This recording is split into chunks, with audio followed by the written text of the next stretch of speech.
Nelaturu fishing జెట్టి నిర్మాణ పనులు త్వరలోనే పూర్తి చేయిస్తామని సర్వేపల్లి శాసనసభ్యులు సోమిరెడ్డి చంద్రమోహన్ రెడ్డి అన్నారు. మరో జెట్టి నిర్మాణం కోసం ప్రభుత్వానికి ప్రతిపాదనలు పంపామని, ముత్తుకూరు పంచాయతీని దత్తత తీసుకున్న ఆదాని కృష్ణపట్నం పోర్టు కంపెనీకి ధన్యవాదాలు తెలిపారు. 1,30,00,000 రూపాయలతో సిఆర్ఎస్ నిధులతో ఆరోగ్య కేంద్రాలకు పరికరాలు అందిస్తున్న SAIL కంపెనీకి అభినందనలు తెలిపారు.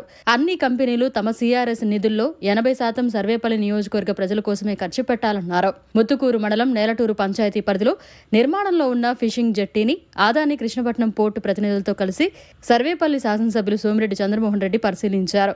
ఈ సందర్భంగా సోమిరెడ్డి మీడియాతో మాట్లాడారు. నేలటూరు జెట్టి దగ్గరికి వచ్చాం.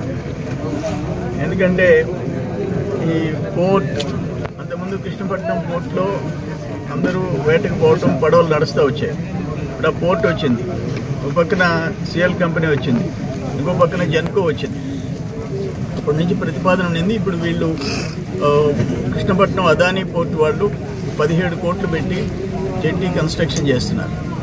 అయితే అంతవరకు వాళ్ళు అనుకున్న అగ్రిమెంట్ మ్యారిటైమ్ బోర్డుకి వీళ్ళకి కన్స్ట్రక్షన్ కింద నుంచి బేస్మెంట్ వేసేసి దాదాపు 180 మీటర్స్ లెంగ్త్ జెట్టి, 300 మీటర్స్ బ్రేక్ వాటర్, ఇంతవరకు వాళ్ళు చేయాలని చెప్పేసి చేశారు. 17 కోట్లు ఖర్చు అయింది.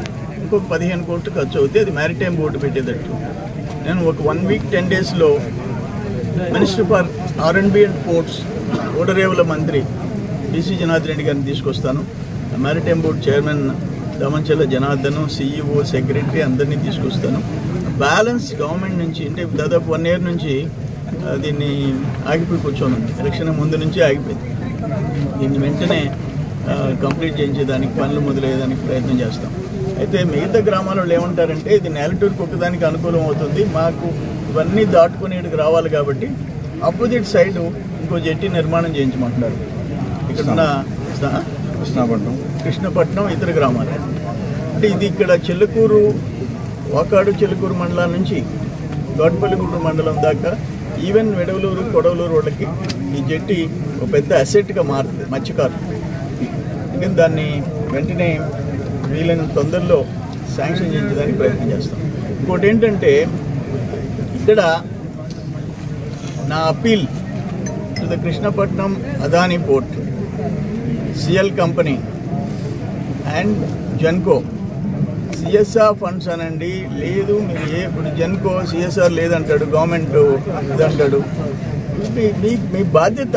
ఇక్కడ వేల కుటుంబాలు, థౌజండ్స్ ఆఫ్ ఫ్యామిలీస్ గ్రామాలు వదిలిపెట్టి వాళ్ళ తాత ముత్తాతలు గ్రాండ్ పేరెంట్స్ ఇచ్చిన భూములు వదిలిపెట్టేసి ఫ్యాక్టరీల కోసం ఇచ్చారు. ఈరోజు వాళ్ళు పొల్యూషన్ అనుభవిస్తున్నారు, కాలుష్యం బారిన పడుతున్నారు, గ్రామాలు వదిలేసేసినారు. నేలటూరు గ్రామం షిఫ్టింగ్ చేయాలి, ఇంకా చేయలేకపోతుంది. 5 సంవత్సరాలు గాలికి వదిలేసింది లాస్ట్ గవర్నమెంట్. ఇప్పుడు మళ్ళీ పనులు మొదలు పెట్టాం. అందుకని ఈ 3 కంపెనీలు సచ్ ఏ బిగ్ కంపెనీస్ వచ్చినాయని మేము సంతోషపడాలా, మా ప్రజలు బాధపడాలనా?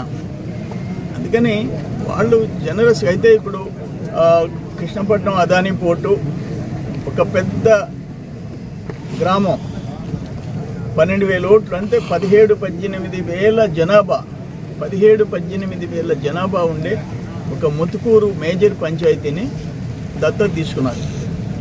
తొందరలో దానికి ఏమేమి వర్క్స్ ఫస్ట్ ఫేజ్లో ఏం చేస్తారో చేసి ఒక ప్రోగ్రామ్ కూడా పెడుతున్నాం 1 వీక్ 10 డేస్లో. దానికి నేను కృష్ణపట్నం అదానీ పోర్టుకి అభినందనలు తెలియజేస్తుంటాను.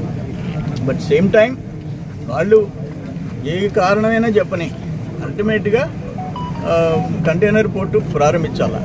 మా రైతులు, మా రాష్ట్రం మిర్చి ఎగుమతి,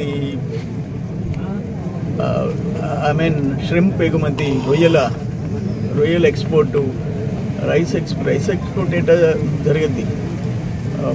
వీటి విషయంలో ఆలోచించి అదానీ గారు మంచి మనసు చేసుకొని దాన్ని కూడా రివైవ్ చేయాలి. నేనేమంటానంటే ఈ సెమ్కార్ప్ కూడా ఇప్పుడు దాదాపు 1 కోటి ఎంత వాళ్ళు ఇచ్చింది హెల్త్, 1,30,00,000 ఇప్పుడు ఇచ్చారు, కొరవ కూడా ఇస్తామంటున్నారు. అన్ని PSCలకి 2 CHCలకి ఎక్విప్మెంట్ ఈరోజు రేపటితో డెలివరీ కూడా వస్తున్నాయి చేస్తున్నారు. ఇంకా బ్రాడ్గా నేనేమంటాను, సిఎల్ కంపెనీకి CSR ప్రొవిజన్ ఎంత ఉందో 80% మాకు పెట్టండి, 20% మీరు ఎక్కడైనా పెట్టుకోండి. 80% బయట పెట్టి మాకు 20% పెట్టడం, అదాని పోర్ట్ అయినా సరే, సెమ్కార్ప్ అయినా సరే, CSR మీకు లిమిట్స్ ఎంత వస్తాయో 80% మాకు పెట్టండి. మా జనాన్ని కాపాడండి. మా వాళ్ళు సాక్రిఫైస్ చేశారు, మీకోసం గ్రామాలు వదిలిపెట్టిపోయినారు. అదొక్కటి నేను మా సర్వేపల్లి ప్రజల ద్వారా వాళ్ళకి విజ్ఞప్తి చేస్తున్నాను. మరిన్ని అప్డేట్స్ కోసం మన HN9 TV ఛానల్ని సబ్స్క్రైబ్ చేసుకోండి.